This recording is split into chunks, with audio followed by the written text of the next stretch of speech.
por delante.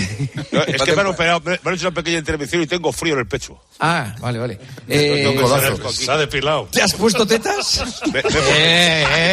Igual han dado un codazo. En adelante me vais a llamar Mimi. Palomar, si el Madrid gana Copa y Champions, ¿sería una temporada excelente? Solo con la Champions ya lo sería, claro, sería tremenda. Cañete, ¿te emocionaron las lágrimas de Hugo Duro? Fue un momento muy sensible, sí, la verdad. Fue Rico, porque lo hizo de verdad. ¿Tienes un diagnóstico claro para Lewandowski, Rico? No, pero es evidente que está fuera de forma. Albelda, ¿notaste que ayer pudiste dormir más tranquilo? Yo duermo tranquilo respecto a la Valencia desde hace tiempo. Uy. Muy bien. Uy. Emilio Pérez de Rozas. Se ha hecho del Levante. Emilio, Sí, ¿sigues a bordo de la chavineta o abandonas el navío? No, sigo a bordo de la chavineta. Yo nunca he estado. Pero si la chavineta no es un barco, ¿no? No, la chavineta no es un barco, es una furgoneta, ¿no? Por eso Nunca he te estado. digo, Aquí pone el navío. Ciro, ¿qué te pareció el partido de Vinicius? Bueno, le he visto partidos mejores que el del otro día.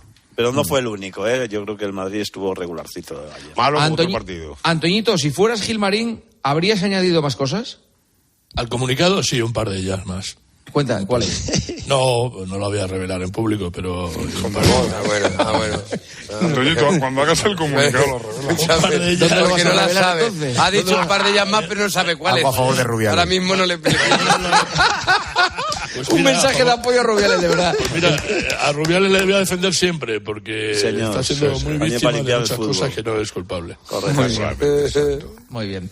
Oye, compañeros, de verdad, Un placer. Empezó mal, ¿no? Pero tenías Pero miedo se a ha la arreglado, noche, se ha ido arreglando. Bueno, se ha ido ¿Olía la arreglando. jarana yo o no la olía? Sí. Ya has visto No pasa la final. nada. No ha pasado nada, pero yo lo huelo. Y sé cuándo estáis revueltos. Y hoy estabais revueltos. Sí. Pues espérate el jueves. La verdad es que sí. Sí. Se ha habido unanimidad en todo. Espérate el jueves que va a haber... Terminamos, que está bostezando Lama, que le estoy escuchando. Venga, un abrazo Venga, a todos, hasta luego. Un abrazo, Adiós, compañeros. chao. Señoras, señores, hasta aquí el tertulión, hasta aquí tiempo de juego. Muchas horas de radio.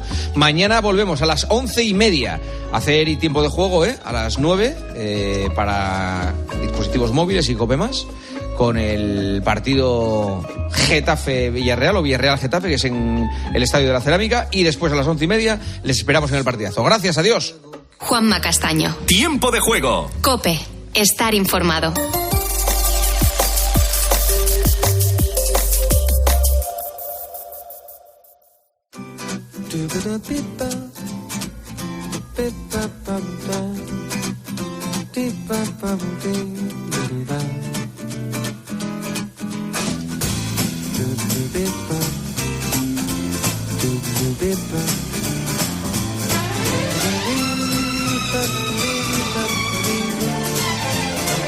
Hola, buenas noches y bienvenidos. 27 de febrero de 2023. Estamos en la semana entre el 27 de febrero, 5 de marzo. Ya nos definitivamente pasamos la hoja del calendario. Entramos en el mes de marzo y de forma anticipada. Mañana será el Día de Andalucía.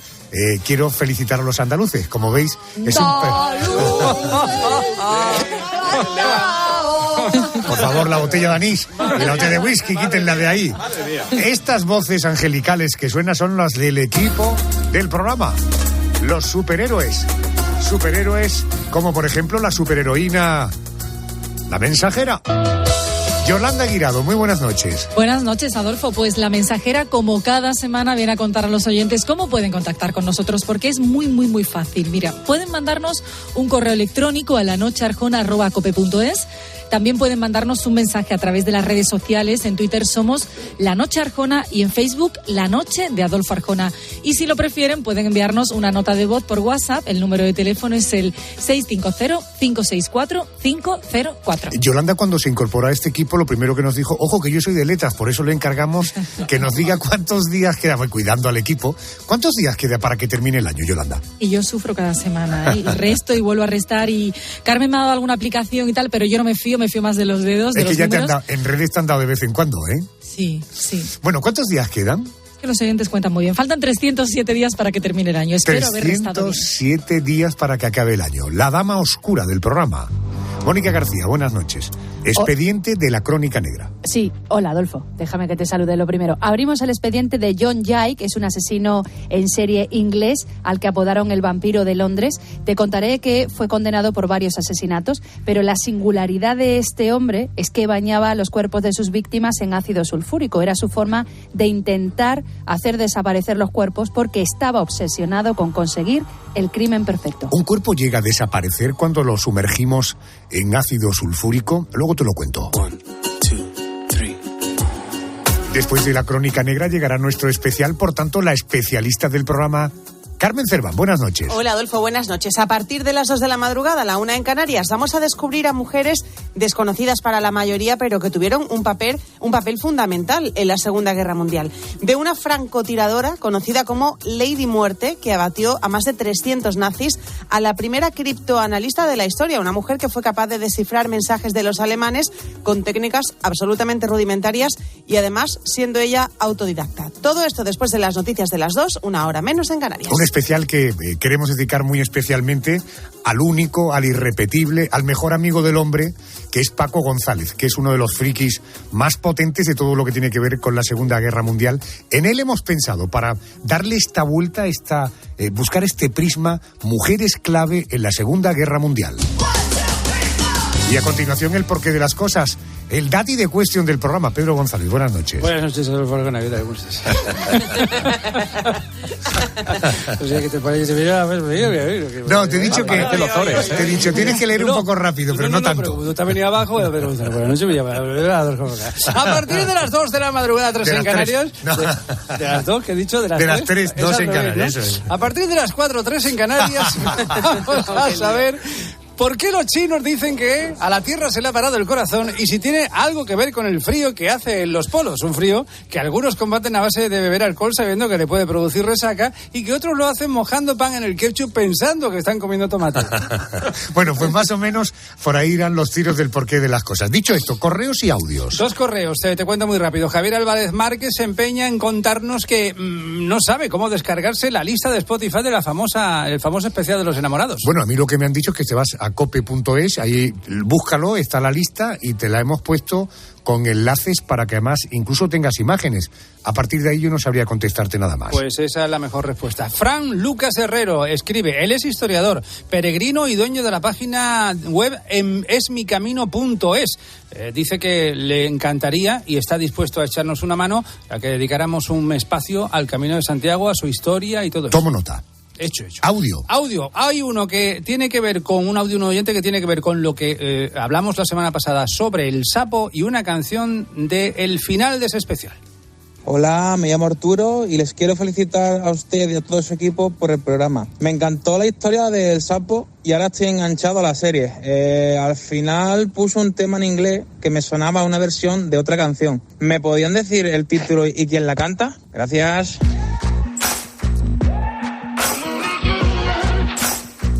Si el especial fue un súper especial, sin duda el tema es un temazo, ¿eh? Sí, señor. El tema se llama Human. Y lo canta Rag and Bone Man. El Memorias del programa es Andrés García. Muy buenas noches. ¿Qué tal, Arjona? Buenas noches. ¿Qué le dijo ese hijo a su padre sobre los teléfonos móviles? Que estaba obsesionado, papá, estás obsesionado con los teléfonos móviles. Cállate, Alfonsiete. La semana que viene te contaré otro. Cuéntame, vamos a hacer memoria esta noche, ¿no? Sí. Bueno, ¿sabes que en una semana como la que estamos contando, un señor en su tierra, en Galicia, llamado Alberto Núñez Feijóo, se venía arriba y anunciaba que iba a ser el líder del Partido Popular? De la buena gente. Y ahí está la tarea todavía, ahí está. Bueno, Iñaki Urdangarín salía en libertad condicional y Bumburi, una semana como esta, decía que se acabaron los escenarios por problemas de salud. ¿Y de eso ha pasado ya un año? Un año, Arjona. Pero antes... Esta es una semana que en la historia de la crónica negra se escribió un escalofriante suceso.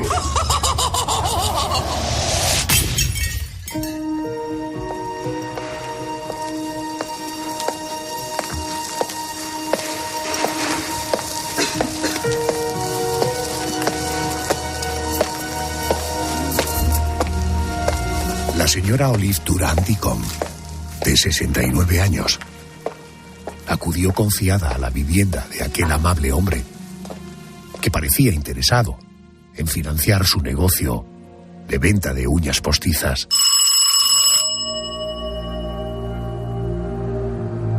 Aquel 18 de febrero de 1949.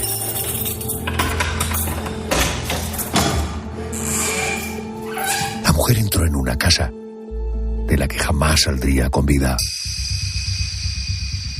Su presunto mecenas la condujo hasta el almacén. Mientras ella ojeaba la estancia, el criminal, a su espalda, le disparó en la cabeza.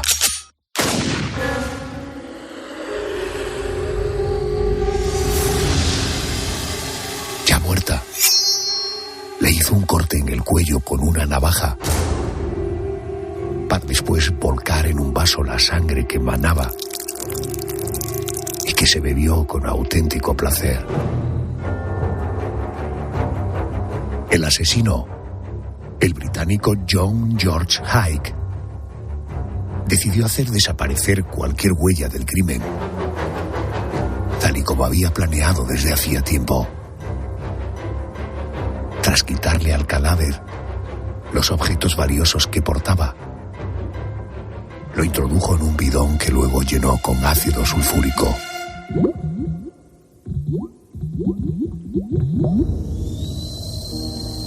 Tras el asesinato, como si no hubiera ocurrido nada, John se tomó una taza de té, se comió un huevo escalfado y una tostada.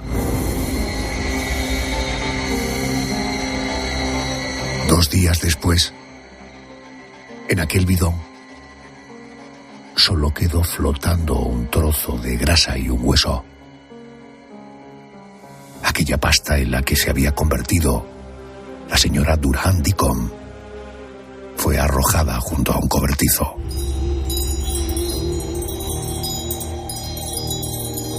No era aquel el primer crimen cometido por John George Haigh. Ya había asesinado a otras víctimas, a las que también había hecho desaparecer con el sistema del ácido, quedándose en cada caso con sus bienes económicos. Detenido en febrero de 1949, el protagonista del expediente de esta noche fue condenado a pena de muerte por ahorcamiento, que se llevó a cabo en la mañana del 10 de agosto de aquel mismo año. En la actualidad, un muñeco de cera que viste su traje se expone en la Cámara de los Horrores del Museo de Madame Tussauds.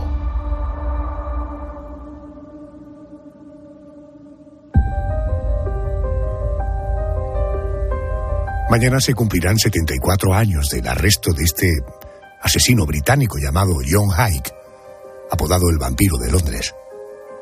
De él te puedo contar que no tuvo infancia normal.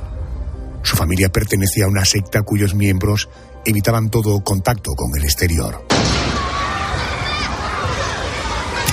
Tenía prohibido leer, tenía prohibido escuchar la radio, jugar con otros niños. John creció y comenzó a trabajar. Tuvo varios empleos, pero lo que realmente le atraía era delinquir. Robaba coches, estafaba, así que acabó encarcelado. Y fue en prisión donde se obsesionó con los casos de aquellos asesinos que no habían podido ser condenados al no encontrarse los cadáveres de sus víctimas. Y soñó con el crimen perfecto: hacer desaparecer los cuerpos en ácido sulfúrico. Te quiero presentar a Ana Mendoza. Ella es criminóloga, es autora del podcast Crónicas de la calle Morgue. Ana, muy buenas noches y bienvenida a COPE.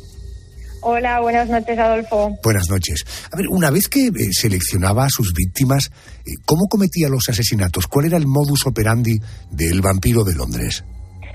Pues, a ver, el modus operandi de Haigh evolucionó, como suelen hacerlo los modus operandi, porque con sus primeras víctimas él empleó la fuerza bruta, porque los mató a golpes, hasta que consiguió el revólver de una de las del segundo matrimonio, porque el primero mató a una víctima, después se cargó a sus padres y en el siguiente matrimonio que mató, ya utilizó el revólver. Entonces, digamos que el modus operandi fue en evolución. Primero a golpes y después ya empleando el arma de fuego. Ana, ¿en qué momento comienza a estar en el foco de la policía? Es decir, ¿cuándo y por qué comienzan las sospechas sobre él? Pues las sospechas recaen ya con la última víctima, con Olivia Duncan-Deacon, cuando ella se traslada al famoso hotel de lujo. Y una mujer llamada Olivia, que era viuda, que aunque ella vivía de las rentas, ella era bastante, digamos que era inquieta con el tema de los negocios, y en uno de los almuerzos que solían hacer en el salón del hotel, ella se acercó a Hyde y le propuso un negocio. Digamos que ahí Hyde vio la oportunidad de tener a otra víctima más. Él le propone ir hasta la ciudad de Crowley, donde dice que hay un inversor que puede estar interesado. Todo era mentira, evidentemente, y Olivia desaparece, ¿no? Entonces, la amiga que ella tenía en el hotel, llamada Lane, que nunca le había caído bien Hyde, es cuando ella se acerca a él y le pregunta directamente por la ausencia de Olivia, al ver que había pasado la noche fuera, cosa que no era habitual en ella. Y al día siguiente de la desaparición de Olivia, Lane vuelve a hablar otra vez con Hyde y le dice que va a denunciar la desaparición de Olivia y él le propone acompañarla. Entonces se acercan hasta la comisaría y él cuenta toda su versión. Y en algún momento de todo lo que le contó a la policía, pues no les pareció creíble y es ahí, él solo se pone, digamos, en el foco de la policía. Era el 28 de febrero de 1949. Le dijo a la policía, si contase la verdad, no se la creerían. Es demasiado fantástica para ser creída. Se la voy a contar. La señora Durán ya no existe. Ha desaparecido completamente y jamás se encontrará de ella vestigio alguno. La he destruido con ácido. Encontrará algunos restos de esa pasta en Leopold Road. Todas las huellas han desaparecido. ¿Y cómo va a probar usted un asesinato si el cadáver no existe? Sin el cuerpo del delito no podrá. Eso es lo que contó Hyde a la policía. Oye, Ana, aunque las autoridades solo le atribuyeron una muerte, lo cierto es que el propio Hyde habló de 9 víctimas. ¿Cómo fue el juicio contra él? ¿Era un caso conocido en la época? ¿Hubo expectación? Sí, la verdad que sí que atrajo bastante la atención porque el tema de la sangre fue algo que la prensa enseguida pues se hizo eco llamándole pues lo que es el vampiro de Londres, ¿no? Atribuirse víctimas como tal, a él lo cazaron por Olivia, pero sí que tenía otras víctimas antes de los matrimonios que te he estado comentando antes. Sí que él el juez confió en un psiquiatra entonces llamado el doctor Yellowlees, para que hiciera una valoración, ¿no?, de lo que podía ser su mente, ¿no? Por si podía distinguir el bien del mal, saber si lo que estaba haciendo era consciente de lo que estaba haciendo. Pero finalmente, bueno, la fiscalía lo tuvo claro, sabían que había sido consciente de todo, aunque él intentó contar, bueno, pues que había tenido influencia de su madre porque era visionaria, ¿no?, que tenía sueños premonitorios y había tenido algunas conductas, por ejemplo, también cuando él estuvo detenido, como beberse su propia orina, pero creyeron que todo eso era fingido y finalmente lo consideraron completamente cuerdo. Ana Mendoza es criminóloga, la puedes encontrar en el podcast Crónicas de la calle Morgue. Ana, gracias por atenderme, gracias y buenas noches. Buenas noches, gracias a ti, Adolfo. Escucha, esta fue la condena contra él. La sentencia de este tribunal es que sea trasladado desde aquí a una prisión del Estado y desde esta al lugar de la ejecución donde sufrirá la muerte por ahorcamiento, y que su cuerpo sea enterrado dentro del recinto de la prisión en la cual haya estado confinado antes de su ejecución. Tenga el Señor piedad de su alma. John Hyde mataba a sus víctimas y después se deshacía literalmente de sus cuerpos.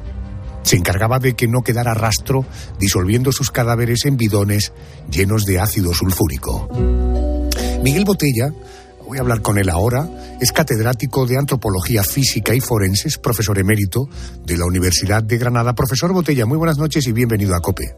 Buenas noches, muchas gracias. Oiga, el ácido sulfúrico, ¿esto es una sustancia que se pueda obtener con cierta facilidad en grandes cantidades? No. Ahora mismo ya no. Es decir, con una concentración superior al 10% no está permitido.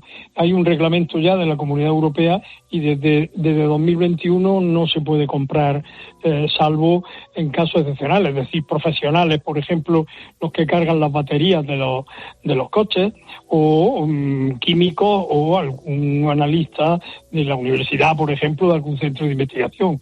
Aparte de eso, no se puede comprar. Claro, y naturalmente eso deja rastro. Quien compra en grandes cantidades deja rastro de esa compra. Oiga, por hacer una comparación, si al prender una vela me quemo con un dedo con el encendedor, la zona se me irrita, me puede molestar unos días, pero nada más, será una herida leve. ¿Qué me pasaría si mi dedo rozara durante un segundo un poco de ácido sulfúrico? No, en principio nada, pero es decir, no es una cosa inmediata como una quemadura. Pero como el ácido es muy corrosivo y destruye las proteínas, pues entonces sí, dejando eso sin lavar, sin quitarle ese ácido que ha quedado, pues sí, poco a poco se irá formando una quemadura, irá penetrando esa quemadura, irá degradando las proteínas y se producirá realmente un problema. Estamos hablando hoy, hemos abierto el expediente de John Haig, por meternos un poco en su mente. ¿Cuánto tiempo tarda en deshacerse un cuerpo en ácido sulfúrico? Digamos un cuerpo de un adulto de estatura y peso medios, ¿y cuánto ácido sería necesario? Pues sería necesario, lo primero sería necesario cubrir entero el cadáver, que estuviera cubierto. Y lo segundo es que no se puede pensar que en 12-15 horas desaparecen los restos. Harían falta mucho más de 48 horas para que pudiera desaparecer. Y al final no desaparecería del todo.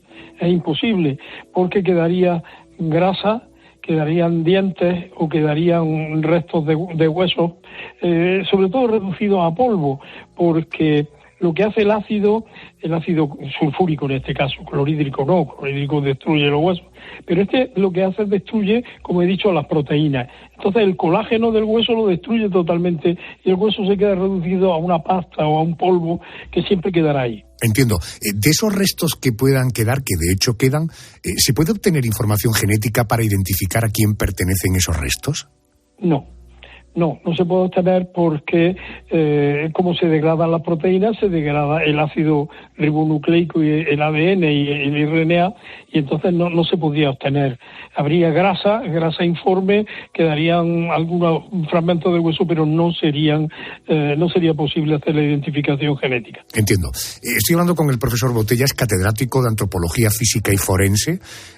Disolver los cuerpos de las víctimas en ácido sulfúrico era la forma de actuar de este personaje, de este loco, de este monstruo, el vampiro de Londres, John Haig. ¿Este es un modus operandi habitual en el mundo criminal? Déjeme que le ponga un ejemplo para no pensar que estamos hablando de tiempos muy pretéritos. Recuerde que el periodista saudí Jamal Khashoggi fue disuelto en ácido y es una técnica que ha sido usada muchas veces por la mafia siciliana. ¿Este es un modus operandi habitual? Bueno, habitual dentro de lo que cabe. Claro, pero, dentro de ese mundo, evidentemente. En realidad, lo hacen con ácido sulfúrico, con otro tipo de sustancias. Normalmente lo que más se emplea es la sosa cáustica. Hay un caso en Tijuana que un tipo confesó, se llamaba el Pozolero concretamente, que confesó que había derretido a 300 sujetos metidos dentro de hidróxido sódico, es decir, de sosa cáustica. Pero en fin, al final no se consigue la destrucción completa, pero sí una disolución muy parcial y bastante, digamos, difícil de hacer una identificación o casi imposible de identificarlo. Lo hacía la mafia, efectivamente, con sulfúrico, lo hacía este sujeto con esto, pero bueno, hoy, como sabe, uno de los problemas que plantea nuestra sociedad tan absurda es como deshacerse de los cadáveres. Pues ahora sabe usted que se queman, nos queman, pero también en Holanda se ha probado hacer lo mismo con sosa cáustica, y solo quedan los huesos, quedan fragmentos de los huesos, o ahora estamos hablando de, ya sabe, el compostaje de los cadáveres, es decir, hacerlo de abono para que pudieran servir y tener una segunda utilidad después de muertos. En fin, en definitiva, parece muy llamativo el asunto del ácido sulfúrico, pero hoy en nuestra sociedad de aquí sería muy difícil poder conseguir eso. ¿Con qué naturalidad habla el forense de hacer compostaje con nuestros cuerpos para darle una segunda utilidad a nuestros cuerpos? Profesor, gracias por atenderme y muy buenas noches. Un placer, buenas noches.